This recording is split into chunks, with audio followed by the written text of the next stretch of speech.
The countdown to the Summer Olympics continues here on Facebook Live. Tonight, we are going to talk about Godzilla, the king of the monsters, Japan's biggest movie monster and biggest matinee star.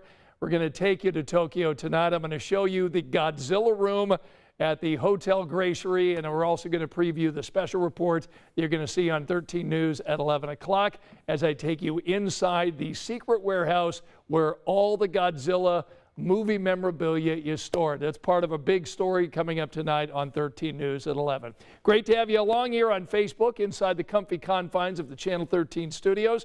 We'll get with Angela in a moment. We'll talk about the rain that pushed through today and the hot and humid conditions that are coming up tomorrow. Also, we've got this very serious story that we're going to be talking about with Emily Longnecker. As you know, the City County Council here in Marion County passed a $3 million proposal last night, a plan to try to reduce violent crime in the city as we continue to see a spike in gun violence here. Tonight, we're going to go ahead and talk about the family impact of gun violence. Very important conversation that Emily Longnecker has with the family member of a murdered victim that you're going to want to hear tonight on 13 News. We'll be talking with Emily in a moment, but first, let's talk about our weather tonight, because if you were like me, you were dodging raindrops as you were driving and walking around today. Yeah, all day. It was one of those days, wasn't it? It was, and it feels like we've been on repeat. Yeah. Well, and we have, Rinse and technically, repeat. yeah, since Saturday, with off and on rain. It's been muggy, but we finally are seeing this pattern shift. So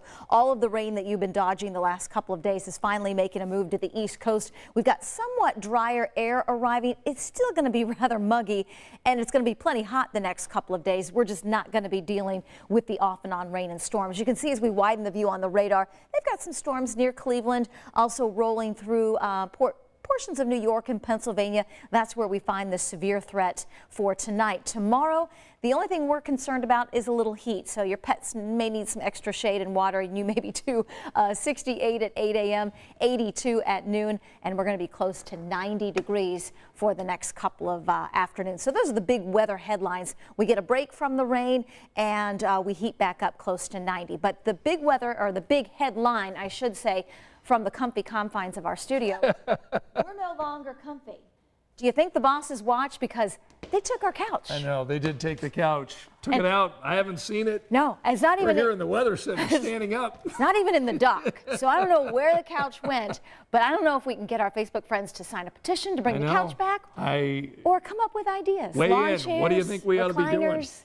Yeah, maybe we do this like in a remote kind of a situation. Maybe we go find one of our Facebook friends, go hang out at their place, do Facebook Live. I don't know. Give us some suggestions, what you'd like.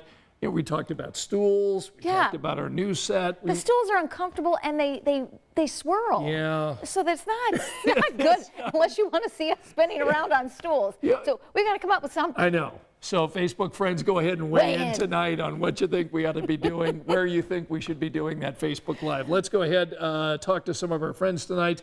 Donna from LaPel tonight, Janice vacationing in Colorado. Ooh, awesome lucky state. you. I was in Denver a couple of weeks ago. Love that place. Ralph is with us tonight from Smith Station, Alabama. Nice. Where he says it is hot and humid. Ralph, good to have you along tonight. Monica is with us. Anastasia from Syracuse, where it's pouring rain in buckets. Buckets. That's right. Monica from Lafayette, Terry from Marion, Mike from Clayton, Joyce from Versailles, Tommy from Connorsville. And yeah. Monica, regular viewer, she'd have us at her place. Joyce, regular viewer, I'm sure she'd have us at her place. And I'm sure they've got couches. I know. Recliners, couches, we will take just lawn about chairs. anything. Lawn chairs, that's right. All right, we're going to get back with Angela in a moment. We'll talk more about the weather as we continue our conversation here on Facebook Live. Let us know where you're watching. We'll give you a shout out during the next 15 minutes. All right, let's go ahead and turn our attention now to the big story that we're going to be covering tonight. The crime problem here in Indianapolis is something, obviously, that we talk about on the news every night. We obviously want you to be up to date with what the city is doing to try to reduce the crime here that we're seeing in Indianapolis. We've seen an increase in homicides, unfortunately. Last night, as you know, the City County Council passed a $3 million plan to go ahead and look at some options that the city believes can reduce the number of violent crimes that we're seeing in our city. But tonight, we really wanted to focus in on the personal connection and the fallout that ends up on these families of these victims. So we've got Emily Longnecker joining us live from home tonight. And Emily, you talked with the Shockley family, and they are a family that is mourning the loss of a loved one, aren't they?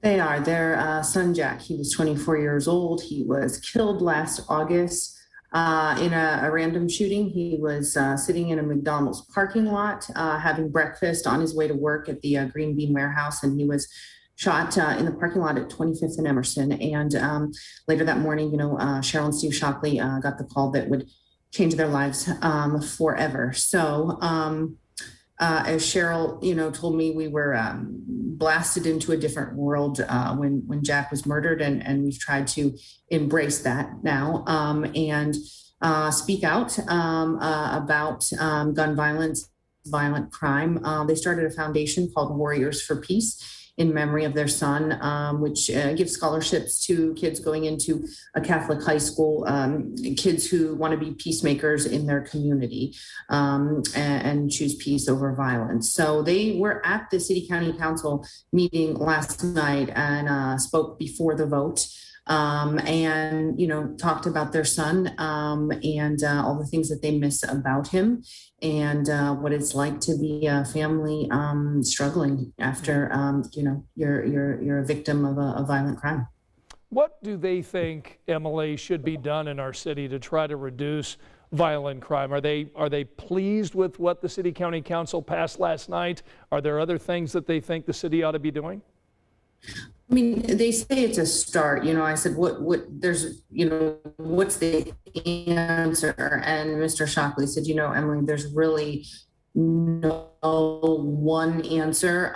They talked about criminal for people when they get out of prison to have a life and to be able to make a way for their families. They talked about, investing in people when they're young so that it doesn't get to the point where they're in a situation where they are pulling the trigger. And, they said Jack, their son, would have said the same thing about that. So interestingly, Cheryl Shockley said she prays for the man who killed her son every day.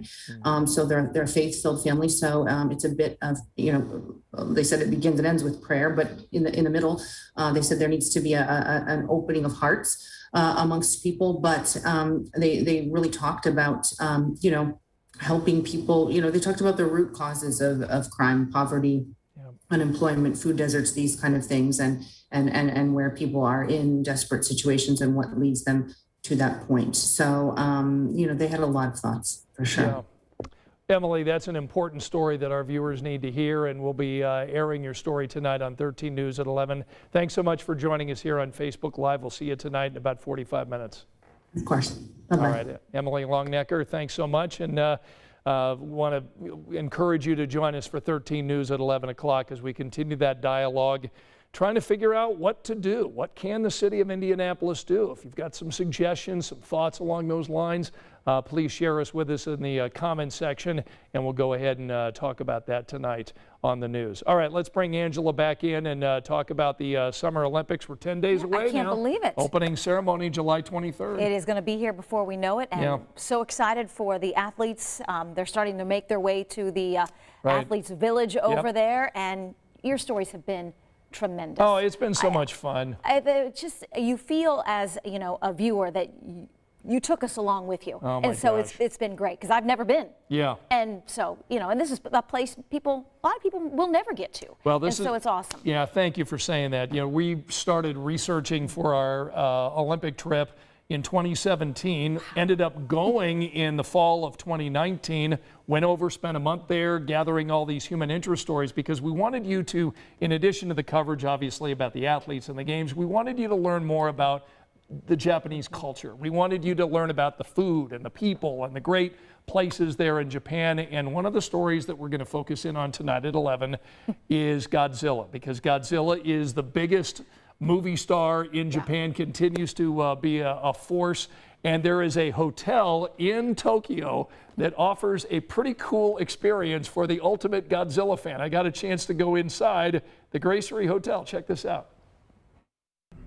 Godzilla fans who come to Tokyo have got to reserve room 3020 at the Gracery Hotel because there's something really cool inside. For $500 to $600 a night, come inside and see the Godzilla room.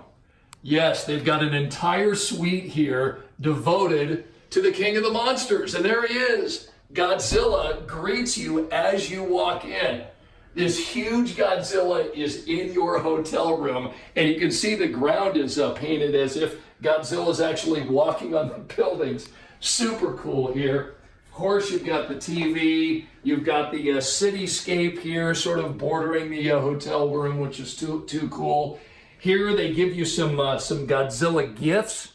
Each person gets little coins and a little Godzilla dinosaur and Godzilla pens and some other things. So they really take care of you here at the Gracery Hotel.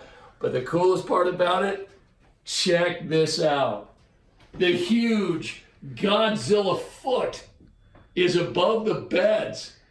How great is that? Inside the Godzilla room, you've got the giant Godzilla paw. I mean, it's huge, it's massive. I mean, imagine the kinds of nightmares that you would have sleeping in these two beds, waking up in the middle of the night, perhaps wondering where you are, and then realizing you've got the giant Godzilla foot above you. And then for the Godzilla fans who have, like me, watched many of these movies over the years, you've got all the Godzilla posters from every Godzilla movie is in here on the wall, which is super cool. You can sort of go back into the memories and remember what you were like when you were a little boy, little girl watching the Godzilla movies. All right, so there is the Godzilla hotel room. Now, coming up tonight on 13 News at 11, we're going to take you in a place that no TV cameras had been in until we were there. We went inside the secret warehouse where they keep all of the movie memorabilia, the costumes, all the monsters, all the movie sets are in there. Toho Studios allowed our cameras. Nobody else in the world has been in there. We got a chance to go in and videotape everything that we wanted. You're going to see that exclusive story coming up on 13 News at 11. Look, even if you're not a Godzilla fan, you're going to love the access that we got in this story. Awesome. Yeah, although I don't think I could stay in the hotel room. You know, you wake up in the middle of the night walking. It was pretty good. Scary. Hey, and you know, we're talking about the whole couch thing. You know, if you're just joining us, we're usually on the couch. The couch has been taken out of the studio. They took our couch away. So Angela thought it'd be kind of. Those are the stools we were supposed to sit in. But they swivel. Yeah, Angela and I decided to stand instead of sitting. It's so lonely over there. So Angela thought it'd be kind of fun to put it out there for the Facebook friends. If you've got a place that we can go do Facebook Live at 10 o'clock. Hartford City, we're coming for you. So we've got, I got to tell you, let me go ahead and find that. I think his name was Tab. Tab Martin, Hartford City. I have couches, recliners, a pool, outdoor patio furniture. Check. Tab, boom. We got to go there. Thanks for the invite. I think we were also finding some other people. Let's see. Monica says, sorry guys, I have a one-bedroom apartment with an old futon. Monica, we're not picky. We'll take the futon. Monica, that sounds lovely. We would be there. Take the futon. Joyce would like to welcome us to Versailles anytime. And Kathy Wade says, bring the couch back, proposal. Okay, and somebody actually created a hashtag, Couchgate. Couchgate. Hashtag Couchgate. So we'll see. We might have stirred the pot here at the Big 1-3, but I don't know that Rosetti's watching at 10:14. See if the boss may be watching. We'll see if the red couch returns tomorrow or if we continue to be here. So, all right. So if people have missed the forecast wake up weather for Wednesday. Wake up weather is just fine. You can leave the umbrella at home tomorrow. 68 in the morning, 82 by noon, and near 90 for a high with some sunshine. Tomorrow's a pool day. Tomorrow's a pool day. Yeah, we're all coming for you, Tab. You got a pool at Hartford City. You know where we won't be outside on a beautiful day? We will not be on these chairs over here. No. These empty chairs. Right there. So lonely. Oh. There they are. Oh, good. directors Thaddeus and Nick having some fun with us tonight. All right, so Angela and I will be with you tonight at 11 o'clock. We'll get the 7-day forecast, cover the big story, and that great Godzilla story from Tokyo coming your way tonight in about 45 minutes. We'll see you then. Good night.